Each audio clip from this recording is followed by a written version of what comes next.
Good morning, Las Vegas. We're here to do a frame walk at Beazer Communities. We've got up at Rancho Crossing some awesome homes up in the $400,000 and $500,000 range once you get through your lot premiums and options. The purpose of a frame walk is to check out what's in the walls prior to putting the drywall on. So this is great for homeowners to see what's going on in your walls. So let's get started. Right here we've got the irrigation lines and the gas lines. So we're in the garage at the front of this home. Quan and Wendy are buying an awesome place up just north of the North Vegas airport. Anything north of there is becoming really nice areas. So what we want to see here is if you're going to go mount bicycle hooks on the walls, you don't want to hit this exact spot, right? So you can see here, this is our electrical panel here. If you want to, I mean, this one will be kind of obvious to see, but they put the breakers on the outside so that the fire department can come shut it off. If your house is on fire, they can shut off the electricity before they run inside. So the goal of this video is to see and record all of the stuff in the walls. You can see we got a great spot here if you want to mount anything. You got pretty clear space except for this outlet box here.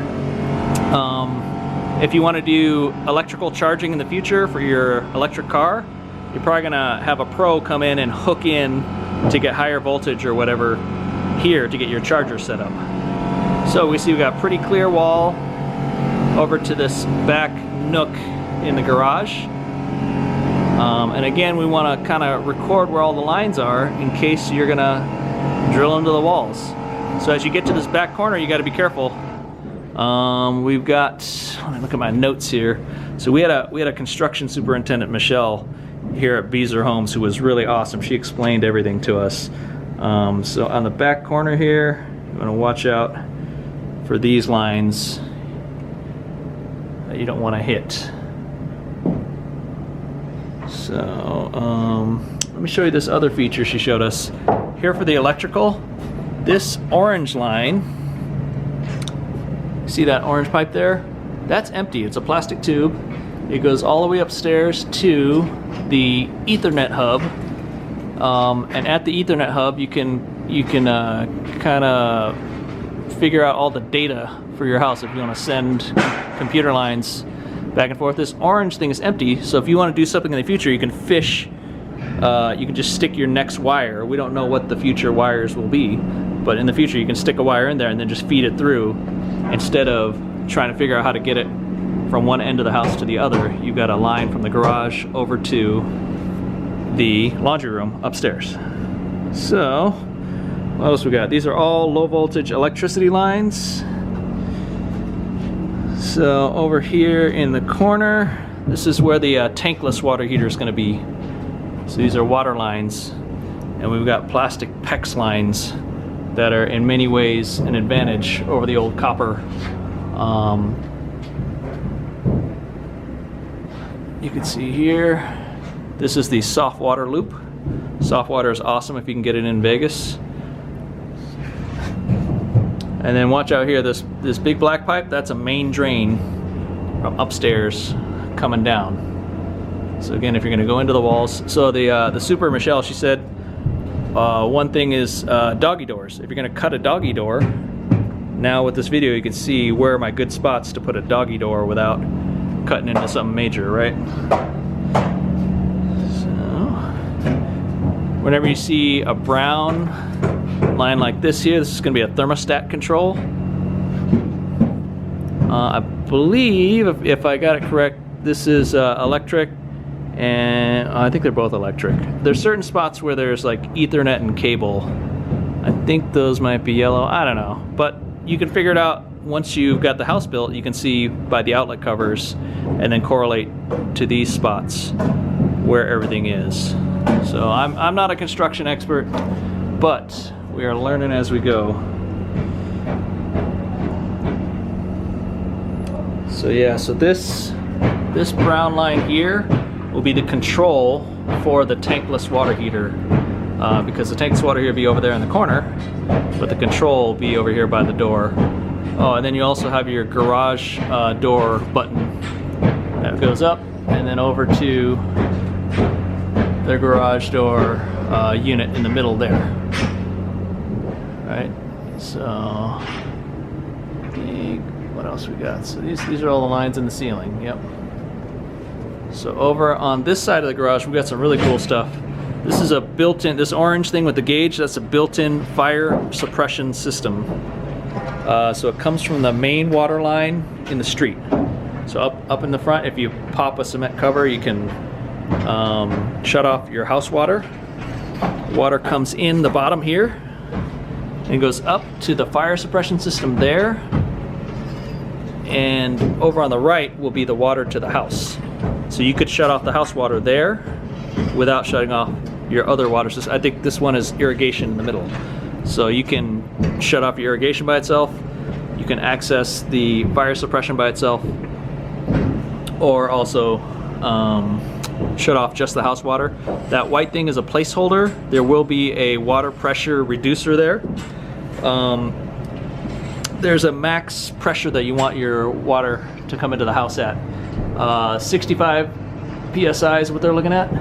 If you go over 65 psi, you start running the risk of popping connectors and faucets that aren't designed to handle super high pressure. So that pressure regulator will keep you from getting too high of a pressure. And what happens is if they build new houses around you, or they change something in the city line, that can increase or decrease the pressure coming to your house. So that pressure regulation is critical to the proper functioning. So as we come into the house, you're gonna see over here on the right, I forget, this is a little bathroom. So you can always tell from the toilet thing in the bottom there, toilet out. And we're trying to document where all the lines are that you might see in the house. So let's see, another thing that Michelle told me that was really cool is that the soft water system has that brine, that salty water, and, no, I'm sorry, I got it wrong. The fire suppression. The fire suppression system over there, that has a line that runs up to the master toilet. So to keep it no maintenance, every time the master toilet flushes, it'll run a little bit of the water from the fire suppression system to keep it from getting stale and sitting still. So, I guess you figure which bathroom are you going to use the most, right? Which bathroom will you never not have sitting idle? And then she also told us something else. This is where the sprinkler would pop out, right? So this is under the stairs, and the goal of the design of the fire suppression system is not to save the house, but to save lives. I mean, obviously we don't want to flood the house, right? Because that's gonna suck to flood your house. It'll ruin everything inside, but much better than dying. So we want to fire suppress with the goal of saving lives. And the way these things work, you see another green one here. That's going to be another sprinkler outlet. They're heat activated, so that when that sprinkler spot gets a certain temperature, there's something that melts and pops open, and then water starts shooting out, right? So there's a heat activated, so that if there's a fire here under the stairs, it'll pop that sprinkler, but not all the sprinklers in the house, so that it'll put out the fire where there is fire, I believe is the goal. So we're in the kitchen now. You can see here's the island. It's gonna have all your plumbing coming in the bottom here. And over on this side, we can see some more piping going up and down. Let me look at my notes so I don't get too lost. Here's a big plumbing vent here. So I don't know if you know this, but plumbing needs a vent for air to go up so that it functions properly. Let's see, let me check.